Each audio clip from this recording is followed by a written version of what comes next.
கிறிஸ்மஸுக்கு குடில் வச்சப்போ அந்த குடிலில் மேலே குட்டி குட்டி செடியாக வைக்கிறதுக்குன்னா நாங்கள் மூணாரில் இருந்தப்போ நேச்சுரலாகவே இருக்கும். மலைகளெல்லாம் போய் எடுத்துகிட்டு வரோம், ரொம்ப அழகாக இருக்கும். எங்கள் பையன்கிட்ட சொல்லிட்டு இருந்தப்போ நான் எடுத்துகிட்டு வரேம்மான்னு சொல்லிட்டு இந்த செடி எடுத்துகிட்டு வந்தாங்க.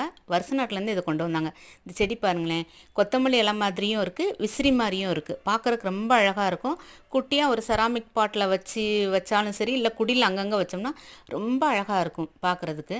இந்த செடி இலையும் பார்த்தா குட்டி குட்டியாக இருக்கும், ஆனால் கொஞ்சம் படர்ந்து வரும், பெரிய செடியெல்லாம் வராது. இதெல்லாமே பாறைகளில் வளரக்கூடிய ஒரு செடி தான். இதுக்கு பெருசாக அதெல்லாம் கிடையாது. அந்த கல் சரல் இந்த மாதிரி போட்டு வச்சாலே வந்துடும். இது நிறைய வீடுங்களில் நம்ம பார்த்துருப்போம், நர்சரிலையும் பார்த்துருப்போம். அழகு செடி தான் இது எல்லாமே. இந்த வருஷம் நம்ம வீட்டுக்கு வந்த புது வரவங்க தான் இது. இது ஃபேர்ம்னு சொல்லுவோம். நாங்கள் இதை சுருளி செடின்னு சொல்லுவோம். பார்க்குறதுக்கு ரொம்ப ரொம்ப அழகாக இருக்கும்.